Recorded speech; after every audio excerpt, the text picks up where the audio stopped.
Welcome to our channel दोस्तों। Drama serial Kumar की आने वाली एपिसोड में आप लोग देखने जा रहे हैं कि अब यहाँ पर मुदस्सिर बिल्कुल भी नहीं चाहता कि हरीम और फैज़ एक दूसरे से दूर रहें, क्योंकि उसे सब कुछ समझ में आ चुका है कि हरीम ना तो फैज़ के बिना रह सकती है और ना ही फैज़ हरीम के बिना रह सकता है।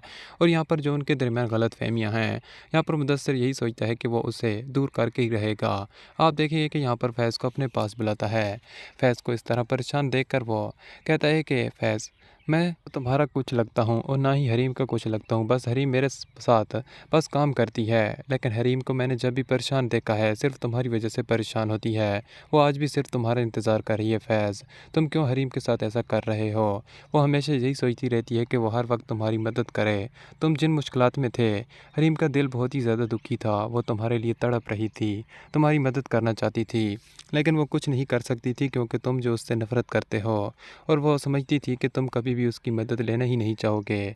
फैज़ कहता है कि उसने मेरे साथ बहुत ही बड़ा धोखा किया है। उसने मुझे चीट किया, मुझे धोखा दिया, फ़रेब किया मेरे साथ, फिर मैं उसे कैसे माफ़ कर सकता हूँ? मुदस्सिर कहता है कि तुम बहुत ही बड़ी गलतफ़हमी का शिकार हो चुके हो, बल्कि तुम ही नहीं, तुम्हारी माँ ने और नासिर ने मिलकर ये सारा प्लान बनाया था। क्या तुमने अपनी माँ से नहीं पूछा कि उसने क्यों ऐसा किया था? क्या तुम्हें पता नहीं है कि तुम्हारी शादी और हरीम की शादी किन हालात में हुई थी, और तुम्हारी माँ कैसे ये बर्दाश्त कर सकती थी कि हरीम उस घर में रहे? अब यहाँ पर फैज़ सोचने पर मजबूर हो जाता है, और यहाँ पर उसे नासिर की याद आती है। जब वो कसम ले रहा था तो नासिर बहुत ही घबराया हुआ था।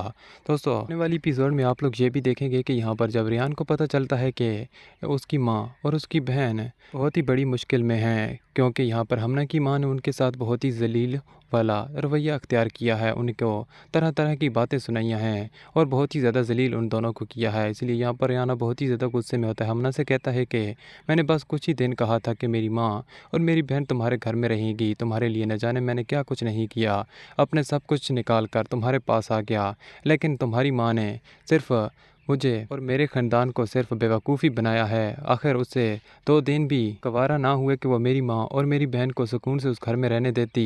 ये बात सुनकर यहाँ पर हमना कहती है कि मेरी माँ का कोई भी कसूर नहीं है, तुम्हारी माँ खुद ही ऐसी है। ये बात सुनकर रियान को बहुत ही ज़्यादा गुस्सा आता है, और वो हमना से कहता है कि मैंने अब फैसला कर लिया है कि मैं वापस जाऊँगा और अपनी माँ से माफ़ी मांगूँगा, अपने भाई से माफ़ी मांगूँगा, अपने बाप से माफ़ी मांगूँगा, और उन सब के साथ मिलकर रहने की कोशिश करूँगा, उन्होंने अगर मुझे माफ़ कर दिया तो।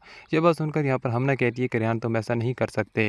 ये बात सुनकर यहाँ पर रेहान कहता है कि मैं ऐसा करके दिखाऊँगा, और मैंने जो तुम्हारे लिए सब कुछ इकट्ठा किया है ना, ये सब कुछ मैं तुमसे छीन कर ले जाऊँगा। यहाँ पर हमना बहुत ही ज़्यादा परेशान हो जाती है।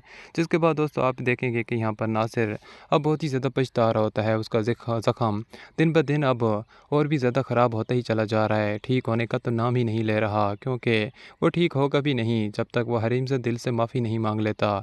उसने जो झूठी कसम खाई थी, यहाँ पर नासिर अब बुरी बुरी तरह से बर्बाद हो रहा है। इसलिए वो हरीम के पास आता है और उससे कहता है कि मैंने जो ज़ख्म खाया है ना, वो दिन ब दिन बढ़ते ही चला जा रहा है। मैंने जितनी भी कोशिश की है, लेकिन फिर भी वो ठीक होने का नाम तक नहीं ले रहा। मुझे पता चल चुका है कि ऐसा क्यों हो रहा है। हरीम, मैं तुमसे माफ़ी मांगने आया हूँ, खुदा के लिए मुझे माफ़ कर दो। हो सकता है कि इस तरह मेरा ये दर्द कम हो। मेरा दर्द अब बहुत ही ज़्यादा बढ़ चुका है। हरीम ये बात सुनकर नासिर से कहती है कि नहीं, मैं कभी भी तुम्हें माफ़ नहीं करूँगी। दोस्तों, ये सारा